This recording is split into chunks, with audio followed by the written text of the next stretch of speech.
नमस्ते, सुप्रभात। आज 13 सितंबर का भाग्योदय फाउंडेशन की युग ऋषि विचार श्रृंखला का 1353वां 1353 चरण आपका स्वागत है। आज पुस्तक लेता हूँ भाव संवेदनाओं की गंगोत्री। पूज्यवर गुरुदेव आचार्य श्री राम शर्मा जी ने पृष्ठ 22 पर लिखा था, संवेदना चैन से नहीं बैठने देती।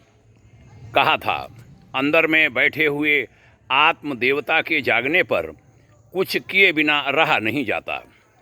साधन सुविधाएं नहीं हैं, हम असहाय और असमर्थ हैं।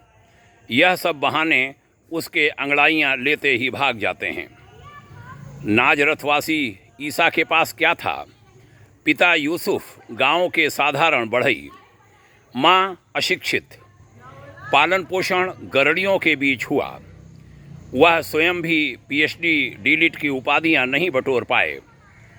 फिर ऐसा क्या था उनमें जिसके कारण वह आत्म प्रकाश के महान संदेशवाहक बन गए? बीतते युग उन्हें मलिन नहीं कर पाए। वह प्रबल से प्रबलतर होते चले गए।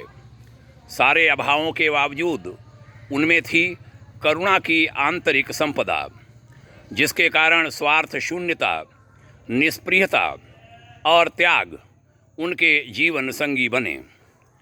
फिर क्या था उनका सब कुछ, जिसके बल पर उन्होंने रोते बिलखते लोगों के आंसू पोंछने शुरू किए, दुखियों के चेहरों पर वापस मुस्कान ला दी। एक दिन जब वह समुद्र के किनारे टहलते हुए कहीं जा रहे थे तो देखा किनारे बैठे कुछ मछुआरे परेशान हैं।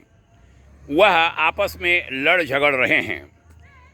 उन्होंने पूछा, क्या बात है, क्यों परेशान हो? पता चला परेशानी रोटी की है। अरे बस, तुम लोग अपनी अपनी रोटियां एक जगह जमा करो और एक साथ खाना शुरू करो। सभी ने उनका कहा मान लिया। रोटियों के ढेर से सभी एक एक उठाकर खाने लगे। बीच में वह प्रेम पूर्वक समझाते जा रहे थे, अपने साथ औरों का भी ध्यान रखो।